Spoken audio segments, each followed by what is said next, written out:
I mean, considering that we sell them. We'll ask Jenna McClish. Maybe she likes hard cookies. Yeah. Jenna McClish will be the determining factor. Cookies hard or crunchy. Hey! How are you guys? Party can officially start because Jenna McClish has walked in. We'll settle this argument. Hard cookies or soft cookies? Soft cookies. There you go. Yep. You want to be described as and one when it's hard, cookie? you gotta like warm it up to make it soft. Right. Yeah. You want to be described as one soft cookie, Anthony? Is that what you want Tony Cougars to call you? I don't want to be a tough cookie. No one likes tough cookies. But without further ado, it is Jenna McClish, Salem girls basketball big dog of the Valley winner for this week. And Jenna, first and foremost, I mean, I just want to give you the chance to not only just thank the Salem community, but I mean, what was it? 58,000 votes was our tally too that showed up on the girls' side.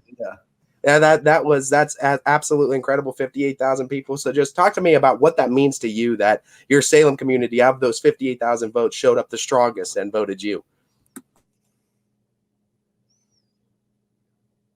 Oh no.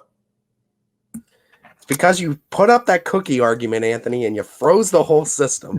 I was about to say, you guys all just cut out, so I did not hear that. Let me try. Let's try one more time. 58,000 votes were cast on the girls' side. Just talk to me a little bit about how much that means to you that the Salem community was the majority of that 58,000 votes that were able to vote you in. It was definitely exciting, and especially because Riley Hutton got on before too, and the Salem community definitely got together on that as well. And it was exciting to just see, even at our games, the community come together, and just I'm honored to be a part of such a strong community that we have. Yeah, like you said, this is 2 for 2 now for girls basketball and Big Dogs of the Valley for Salem. You guys are killing it, not just on the voting, but also on the court. Big number 1 in the YSN Power Rankings for a reason, and one of the large reasons why you guys win your games is defense. Talk about how much pride this team really takes in their defense and holding a majority of your opponents under 30 points.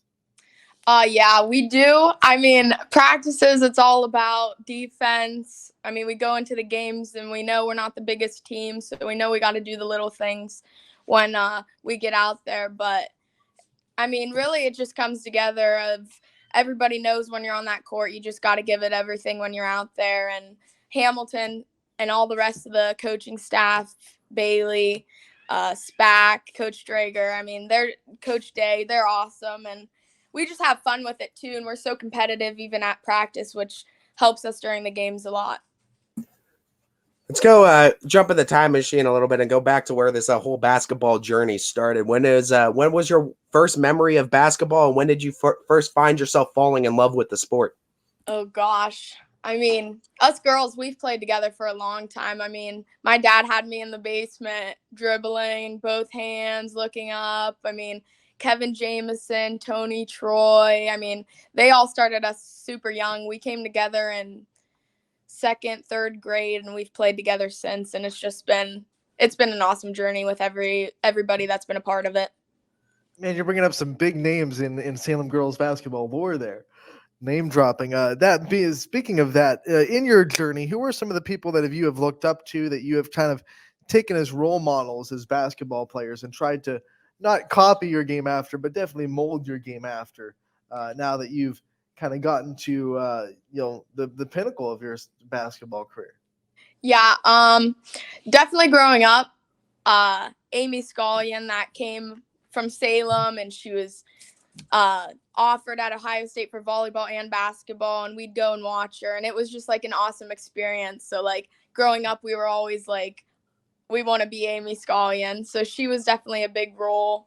And then I always looked up to Tori Jones, always worked her butt off when I was little, and I just thought she was just awesome and hoped to be her. And there's a bunch of people, even players that graduated last year, Kyla Jameson, Annie Davidson, Casey Johnson, Lexi Miller. I mean, all of these girls just work their butts off, and that's a big part of Salem. And you just want to go in and fill in those shoes that are hard to do, but it's exciting.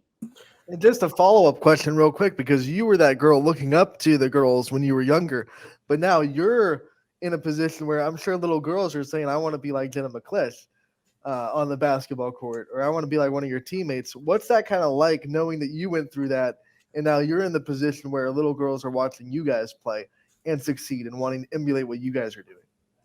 Yeah, it's actually really exciting. Every Saturday we take the little girls and we work with them and just try to get them involved with us and kind of get a feel for basketball. And it's like awesome because we always sit there and we tell our coach, like, I remember like going to camps and how awesome all these girls were, and they made you want to like work hard. And it's just really awesome to like get to like live the shoes that you dream to be in. No doubt every level you get through in basketball, the biggest key is just getting better first and foremost. So just talking about your relationship with Coach Hamilton personally, what are some things that Coach has helped you with, not only on the hardwood and becoming a better player, but a better teammate as well? Hamilton was a volleyball coach before too, so I've had her for years now, and she's just an amazing person overall. I mean, she always holds you to a high standard, and if you think you can't do it, I mean, she's gonna hold you as high as she can because she knows what you got and she knows what this team has. And a big part of our success, obviously, is from her because she holds us up here, and if we're not there, I mean, we're gonna hear about it, and she's gonna make us make up for it. So she's awesome. You look at your final scores, and there have been a lot of close games already in this season for you guys. A lot of people would say when they're looking at your scores, well, this offense is struggling. But what I will say to that was they make big shots when they need to down the stretch. I mean, clutch shots go in when you guys need to score. Where does this clutching come from? Where's the confidence come from at the end of the game to be able to score when you guys absolutely need to score? I mean, yeah, we definitely have players that step up every night, which, I mean, on stats, it's hard to stop one player because you don't know who's going to step up each night. But when the time comes, I mean, we've been in district championship last year, losing with 4.4 seconds left. I mean, our confidence in the games that we've been in have been tough, but they've definitely like shaped us to where we are. And it started at a young age too, competing against a bunch of teams and where we are today. Aside from Salem High School, because that's too easy, what are some of your favorite places that you've played basketball on, courts that you've played basketball on, and where's one that you'd like to check off your list as kind of a dream place to play? One of my favorite places we played at was our last tournament, my 6th grade year, and we had played with these girls since 3rd grade, and we went against big teams like Lake, Glen Oak, and we walked in there, and I mean, you know me, Krista Barley. I mean, we're 5 foot. We probably weren't even that tall then, so it was awesome walking in because all these teams are like they can't hang, and then we get out there and we just play our game and not try to shut them down on their game, just do what we got to do. So that was probably one of my favorite places I've played at. But yeah. So speaking of away gyms you play at, I'll never forget this year at South Range. I see Jenna McClish come outside of the behind the benches, under the benches, like she like coming out of Narnia or something, under the benches, and it was all to rescue a pack of gum. That did happen. Kaylee Carlisle, she's amazing, and Diana Barley, Krista's mom, got us. She always gives us gum before the game, and Kaylee accidentally dropped it, and she's like, "Oh my God, what am I gonna do?" And I'm like, "It's okay, I'll go get the gum." So we went over, and she was like, "We can't get back there," and I was like, "It's all right, we'll get the gum." I got this. Yeah, Jenna's got this. Rescue mission, desperate rescue mission. But that comes into play, the routines that you have before the game. Are there any superstitions on your side of routines that you have to keep in warm-ups or game days that you kind of feel off if you don't meet up to them?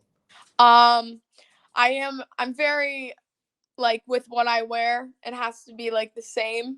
And then I have to listen to the same playlist. It's got to go sad, country, and then you got to go to a little bit of pump up music.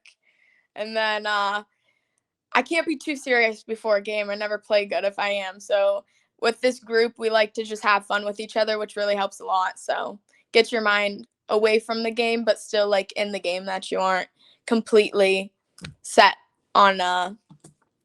being so focused. Obviously, with all the success the Salem team has had and the success you've had in your career, there's a lot of things that I'm sure you've checked off your list as far as goals are concerned. But I mean, looking at the rest of this season and what's to come for you, what are some other goals that are on Jenna McClish's list, both inside the sport of basketball and if you have some outside the sport that you'd like to share as well?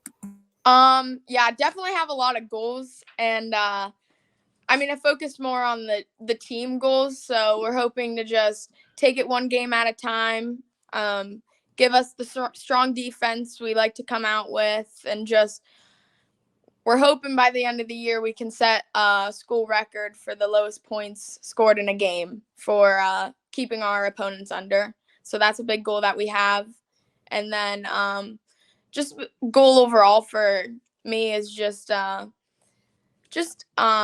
try my hardest in what I do, and especially being my last year, I'm just trying to have fun with these girls and take in all the moments I can and just have the best year I can. You might also break the record for lowest points given up by a total season in program. I mean, this is remarkable. Every game, it's they held this team to 24, they held this team to 25. Good offenses come in like Canfield, and they held them to 31. It's phenomenal. When you look at this season and the way it's gone, and I know last night, big night in the EBC, you guys got the win, obviously, but I know you guys were probably scoreboard watching. West Branch beats Marlington, so it's this big three-way tie up at the top of the EBC, which sets you guys up perfectly for the second half of EBC play. Talk about the goals ahead, and I know no one in Salem ever roots for West Branch. That's can't do it. But it had to be a little bit of a smirk when you saw that they won, which means everyone's kind of tied for first going into the second half of conference play. Yeah, it's definitely a clean slate for everybody, but I mean, we got talented teams all throughout our EBC, so we just got to go out there and take it one game at a time, like I said earlier, because you never know what's going to happen. So you can't go in there thinking like we've got this, because, I mean, West Branch has girls that step up each night. Marlington has girls that step up each night. And, I mean, just there's awesome athletes in our EBC, and it's just an exciting conference that we have. So it's a perfect coach's answer. Coach Hamilton will be very proud. You talked about being a senior too, and I want to give you that time to kind of reflect on your career as a Lady Quaker and just your time spent in Salem schools as well. What has this kind of meant to you, and is there any influences or any big inspirations that you like to thank at the Salem schools for your time there? Yeah, Salem, being a part of Salem, my parents went to Salem, so it's always like you always got to wear the name proudly, and it's just this community and the school that we have. It's just I'm blessed to be a part of it, and one of the big influences I have to say goes to Mr. Ziegler that used to coach basketball. He's just an amazing guy, and he's always there for me, joking around, and he's just amazing. So I absolutely love that guy, and especially the Zamarellis. They've always been there for me.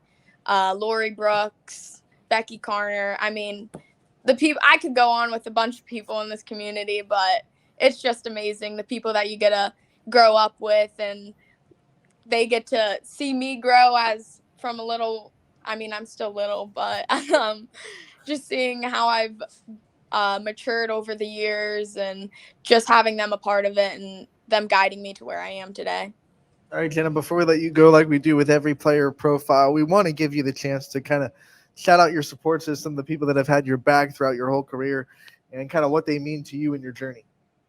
Yeah, obviously my parents play a big role, not even on the court, but in school or just anything that I do. My parents have always been there for me, and I couldn't be more blessed to have them. And not even just my parents, my all the rest of my family, they're always the first people to text me and just always there for me when I need it. And also I've had amazing coaches over the years that have shaped me completely to where I am today. And I just and my friends, they're awesome. I just love the community and the people I've grown up with, and I couldn't be more blessed. Jenna, my final question for you now. I mean, looking at it, and you mention it all the time too. So I want to look at it as an outlook for the rest of the season, and I guess for the team, you guys can kind of take this identity.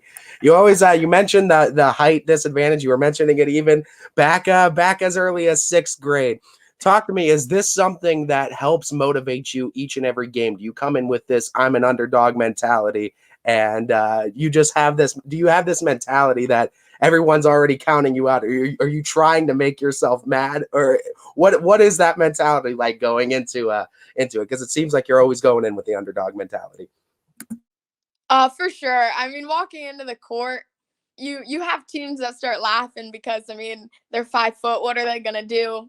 And it's just awesome because you go out there and they're like, all right, these girls can play. So it's just funny to see. I mean, you'll have fans that like kind of laugh during scrimmages. Like over the years, we walked in against like Northwest and they're huge and we're just like, oh wow, and they all were laughing. And then we walked in and it was like, all right, these girls can play. So it's just, you just kind of go in just thinking like you got to do what you've been coached to do.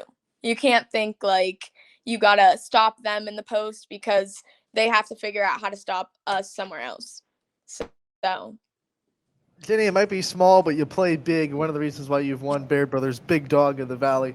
Thank you so much for taking the time to join us. Congratulations on that, the great start to the season, and we wish you the best of luck the rest of the way. thank you guys so much. Thank you for having me. Of course. See ya. Thanks for bringing the party.